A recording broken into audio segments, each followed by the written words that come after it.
Deus me deita, acontece, me levanta comigo, eu calo, comigo eu canto, eu bato um papo, eu bato um ponto, eu tomo um drink, eu fico tonto. Quer conquistar bem-estar e ficar de bem com a vida? Eu sou Roberta Berlitz e posso te ajudar. Acesse meu contato pelo QR Code e saiba mais.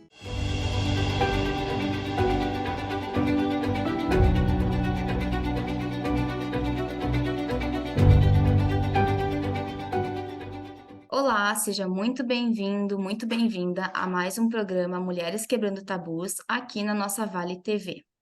Eu queria primeiramente agradecer aos nossos apoiadores, o Majestic Drinks, a Roberta Berlitz, que é terapeuta e psicopedagoga, e também a usualbrechó.com.br, que fornece os looks que a gente usa, que no caso eu uso quando a gente grava lá no estúdio. Hoje eu estou com uma convidada online, uma convidada muito especial para a gente falar de uma temática muito importante na nossa sociedade e também no âmbito das mulheres, que no dia 21 de setembro a gente tem o Dia Nacional da Luta das Pessoas com Deficiência.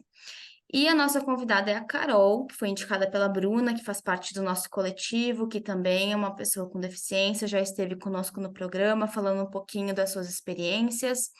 E eu queria então chamar a Carol para se apresentar, para falar com o pessoal um pouquinho que está nos assistindo. Quem é a Carol? Boa noite, pessoal. Antes de mais nada, quero agradecer a oportunidade de estar aqui com vocês hoje para falar um pouquinho de mim, mas também sobre o universo da pessoa com deficiência, das mulheres com deficiência. Meu nome é Caroline Constantino, tenho 33 anos, moro em Campo Bom, interior aqui, pertinho de Porto Alegre, e vivencio a deficiência desde pequena. Eu nasci com atrofia muscular espinhal, conhecida também como AME, e sou feminista, milito aí pelos direitos das pessoas com deficiência já há alguns anos. Ótimo, então a gente tem bastante coisa para conversar hoje, né? A nossa pergunta inicial é qual tabu você quebrou por ser mulher? E aí eu acho que dentro desse universo vai ter o tabu da questão do gênero e somado a isso a questão da deficiência também. Então, né, essa interseccionalidade assim que perpassa sobre essas questões. Sim, eu acho que o tabu que eu quebrei foi principalmente comigo mesma, e foi no momento que eu entendi o que que era machismo, entendi o que era capacitismo, que é o nome da discriminação contra pessoas com deficiência, né? Então, pouco a pouco eu fui desconstruindo e entendendo como ele acontecia. Mas claro, isso é um processo muito permanente e longo, e eu espero sempre contribuir para fazer com que as outras pessoas também rompam com esse preconceito, toda essa discriminação. Então, hoje eu posso dizer que é isso. Ótimo, e acredito que esse seja o primeiro passo para todos nós, né?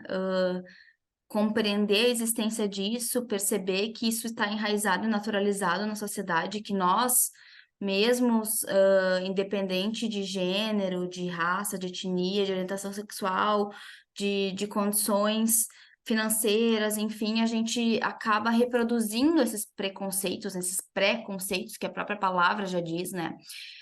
E como é que tu disse que quebrou esse tabu assim quando tu entendeu o machismo, o capacitismo? Teve alguma virada de chave, alguma coisa que te marcou assim para te compreender essas questões? Eu acho que o que me ajudou muito foi conhecer e ter contato direto com outras pessoas com deficiência, principalmente outras mulheres com deficiência. E foi nesse momento que virou a chave, porque eu aprendi muito com elas. Eu lembro até o dia que começou, que foi num curso sobre feminismo e deficiência que a gente fez, e a partir daí, essa proximidade aí, é que me fortaleceu e me fez entender muitas coisas que eu identificava que elas existiam, mas eu não conseguia entender o porquê elas estavam ali ou o que elas eram, né? Então, o conhecimento e junto com ter contato com outras pessoas que vivenciam uma realidade parecida com a nossa, foi essencial para mim. Que bom que tu teve essa oportunidade, né?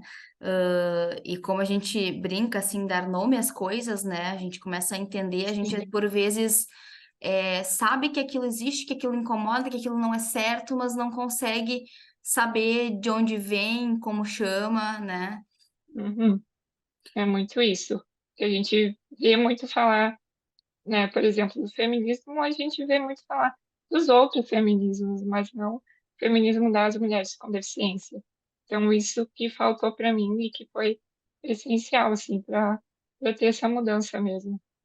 Sim, e como a gente já teve assim outras convidadas também falando de várias temáticas, foi trazido também, por exemplo, com a Grazi, a questão do feminismo negro, né?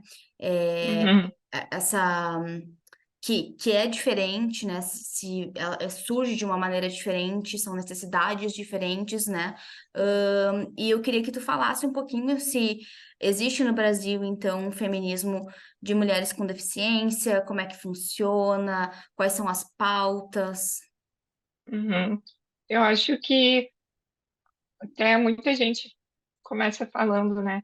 Ah, mas tem que ter feminismo negro, feminismo das mulheres com deficiência separados. Eu acredito que sim, porque é assim que a gente começa a identificar mesmo nossas especificidades e fortalecer. Mas no final, né, o feminismo é feminismo e a gente está sempre apoiando umas às outras. Mas no Brasil, especificamente sobre o feminismo das mulheres com deficiência, ele vem surgindo. E faz pouco tempo, assim, que começou a surgir no Brasil, e ele vem cada vez mais se fortalecendo. Por exemplo, em 2018, eu, junto com outras mulheres com deficiência, nós fundamos o coletivo feminista Ellen Keller de Mulheres com Deficiência. Se eu não me engano, é o primeiro no Brasil, e a partir dele, eu comecei a ver muitas meninas, mulheres com deficiência se aproximando, né, da discussão, outros coletivos abraçando nossas pautas, e muitas discussões que já aconteciam em outros países começar a ser discutidas aqui também no Brasil, como a política pública do cuidado, os direitos sexuais e reprodutivos das mulheres com deficiência, né? A discussão sobre violência contra esse grupo e também os impactos do capitalismo na vida das mulheres com deficiência, que faz com que somos reconhecidas como inválidas, né, para o mercado de trabalho. As mulheres são consideradas inválidas porque elas não trabalham. Então, logo, para a sociedade, a gente não tem valor. E isso acaba gerando muitas outras discriminações e no dia a dia, né? Tá aí no nosso dia a dia. Mas, enfim, todas essas discussões, elas fazem parte e estão surgindo pouco a pouco com o feminismo defícia que a gente fala. Que até esse termo, ele surgiu, veio, né, partiu da Anaí Guedes de Mello, que é uma antropóloga com deficiência também, e uma grande referência no movimento das pessoas com deficiência, mas também no movimento feminista das mulheres com deficiência. Bem legal. E aí a importância que a gente sempre bate na tecla, que tem até na abertura do nosso programa, uma das palavrinhas que vai se misturando, assim, é a questão da representatividade, né?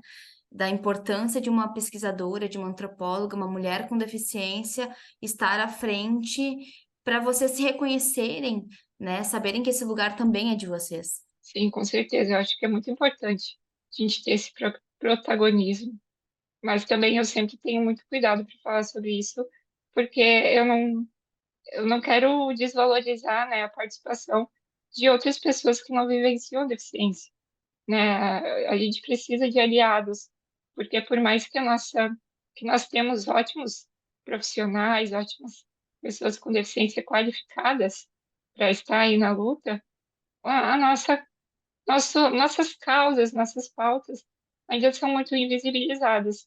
Então, a colaboração, participação de aliados é fundamental, mas com certeza o protagonismo ele tem surgido aos poucos e é uma grande vitória para gente. E quanto assim, quando a gente fala em pessoa com deficiência, a maioria das pessoas remetem a uma pessoa cadeirante, né? Até na questão da acessibilidade, né, que a gente encontra.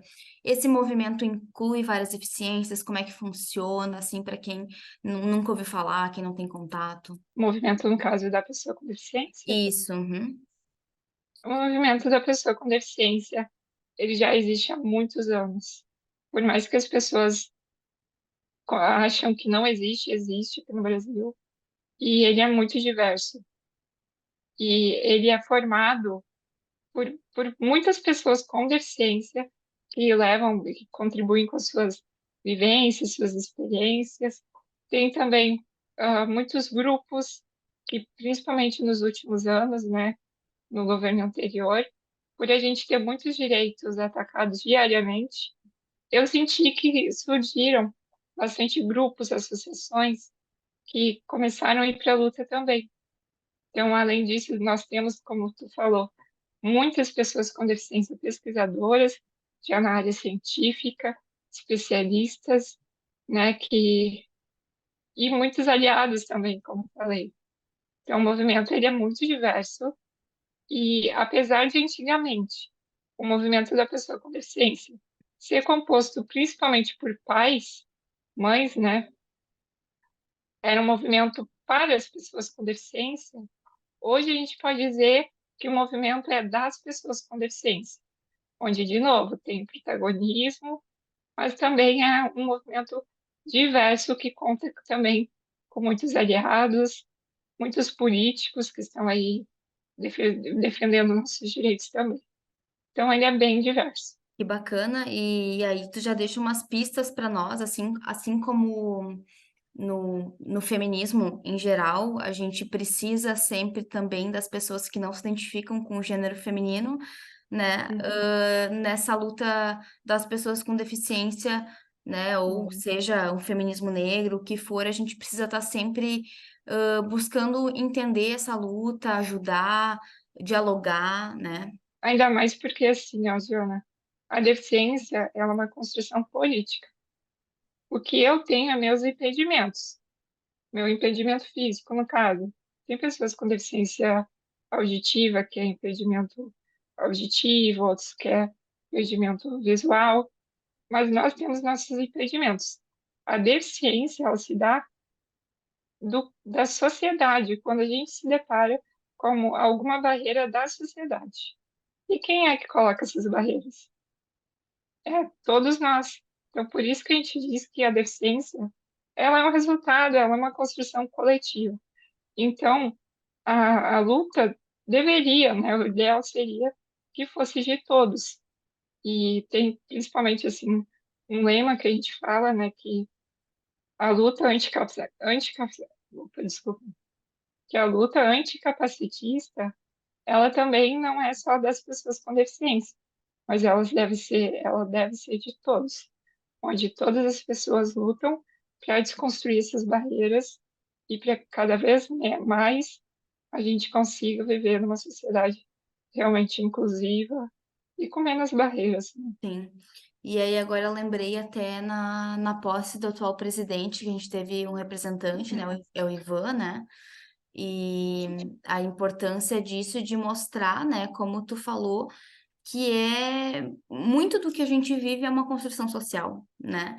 Então, que nem Sim. se a gente pega, por exemplo, crianças ainda, digamos, com poucas influências sociais, né, mais cruas, vamos dizer assim, elas não vão te enxergar como uma pessoa incapacitada, deficiente, como uma mulher sendo menor do que a outra. Claro, Uhum. aquelas que já vêm com uma construção é diferente, mas a gente percebe o quanto isso é construído socialmente, né? E quanto a Sim, gente precisa derrubar essas barreiras para, de fato, né, viver na diversidade. sim, totalmente. Eu percebo isso, principalmente nas crianças, sabe?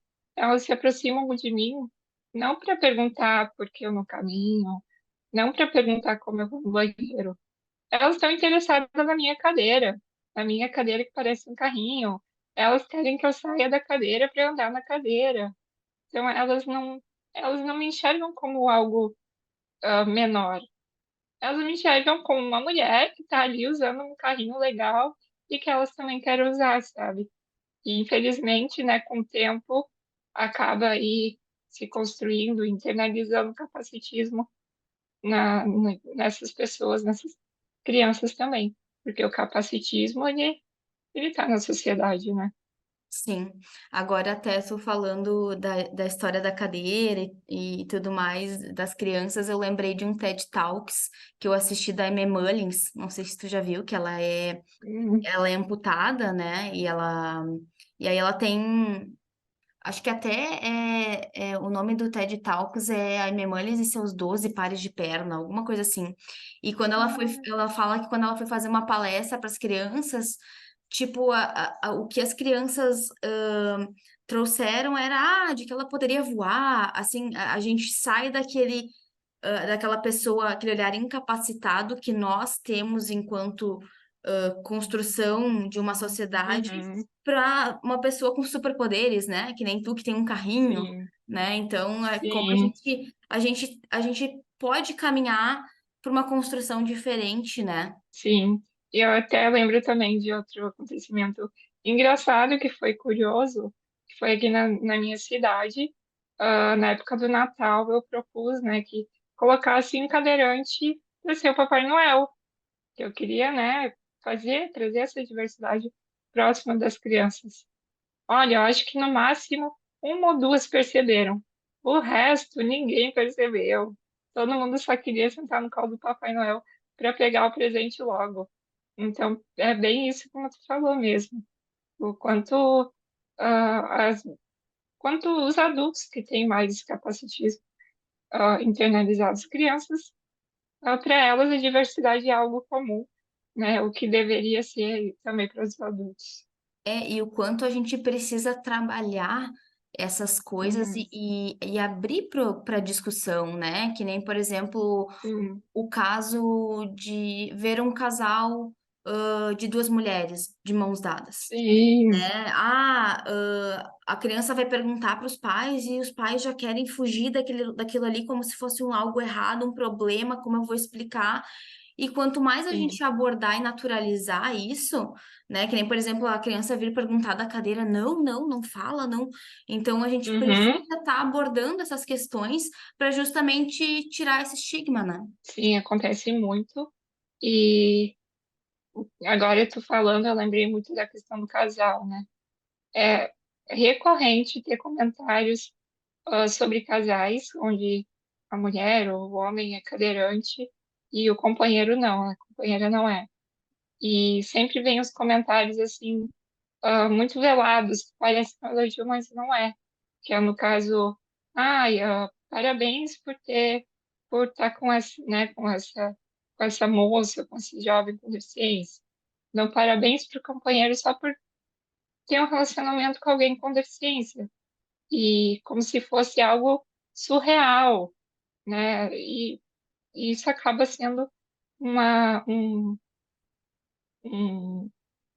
elogio totalmente capacitista, onde ninguém dá parabéns para um casal qualquer, de um homem ou de uma mulher, vamos dizer. Ninguém vai lá e dá parabéns. Mas quando é alguma dessas pessoas são pessoas com deficiência, já dão parabéns. Então, como é diferente as coisas, né? Sim. E como é importante a gente ter uma conversa com uma pessoa que passa por isso para nos trazer essas questões, Uhum, porque muitas pessoas acho que nem se dão por conta, né, do quão preconceituosas estão sendo nas suas falas, nos seus comentários, suas sim. atitudes. O capacitismo ele é muito difícil de ser combatido por isso, sabe? Ele é tão velado e tão mascarado que sempre vem aquela desculpinha assim, ah, mas a pessoa não fez por mal, ah, mas a pessoa não comentou por mal. E realmente ninguém vai elogiar um casal achando que está fazendo uma coisa errada. Mas a gente tem que prestar mais atenção, a gente tem que se informar para saber que sim, é errado, é inadequado, né? Por isso que o capacitismo, ele é tão invisibilizado, que as pessoas não acham que não tem problema em elogiar daquela forma, mas tem sim, e é por ser uma questão que poucas pessoas vão atrás, né, também, isso acaba levando muito, muito mais tempo do que deveria para ter essa desconstrução. Exatamente. Eu queria te perguntar também, como é que acontece, como é que é organizado hoje essa luta pelos direitos das pessoas com deficiência no Brasil? Então, no Brasil, ela, como eu disse anteriormente, né, o movimento ele é bem diverso Uhum, e, assim, pri- a gen- desculpa, uhum, mas as pessoas com deficiência, a gente não vê muito realmente nas ruas, fazendo manifestações, que, na minha opinião, é até devido à nossa condição, porque os transportes são precários, as ruas estão todas esburacadas, e também tem a questão até que muitos de nós precisam do cuidado de outra pessoa, né?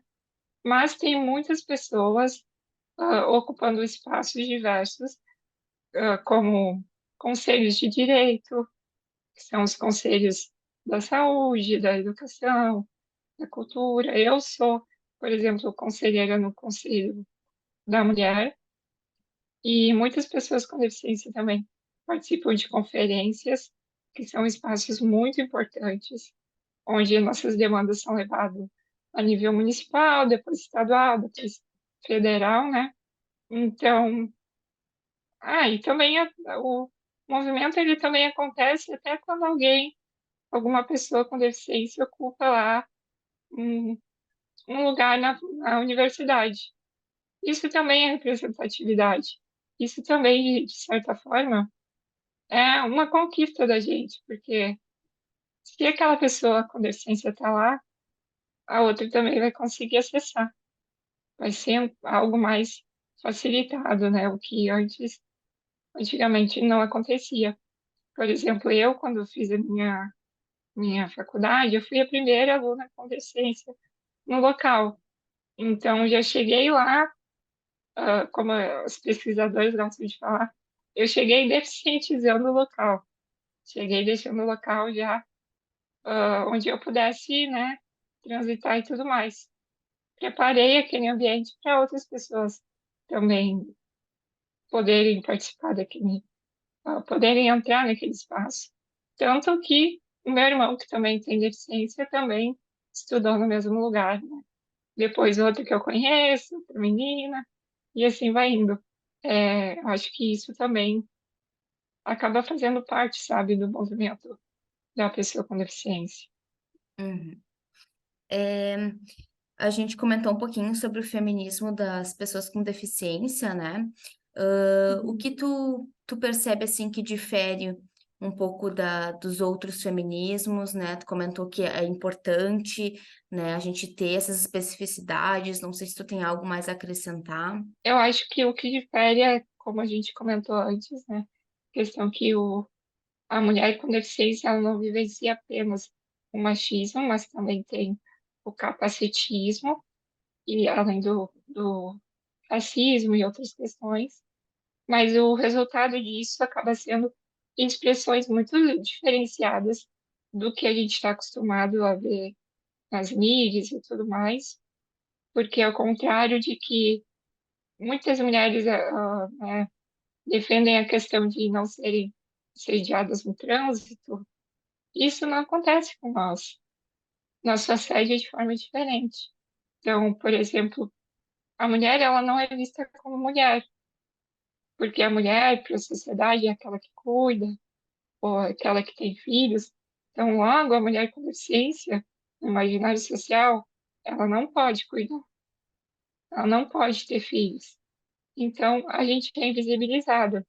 Então, uma das pautas do feminismo defissa é trazer a visibilidade para as mulheres, para que a gente seja lembrada no momento de construir um consultório ginecológico, porque muitas de nós não têm acesso aos direitos reprodutivos e sexuais, né?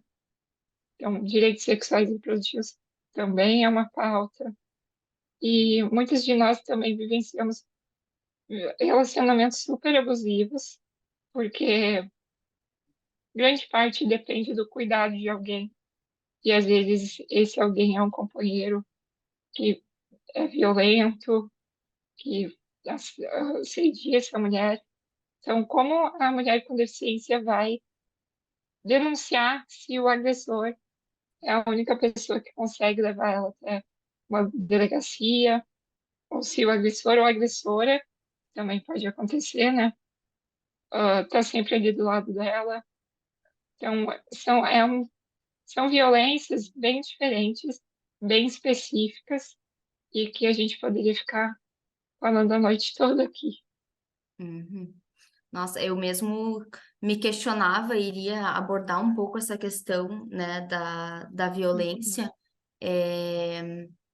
que acontece muito fortemente com as mulheres, né, e de que maneira, né, aconteceria. E, de fato, é muito triste, porque, de maneira geral, nós somos criadas para depender emocionalmente e socialmente, né, e a Uhum, pessoa com deficiência, a mulher com deficiência vai ter essa dependência daqui a pouco física também, né, então sim.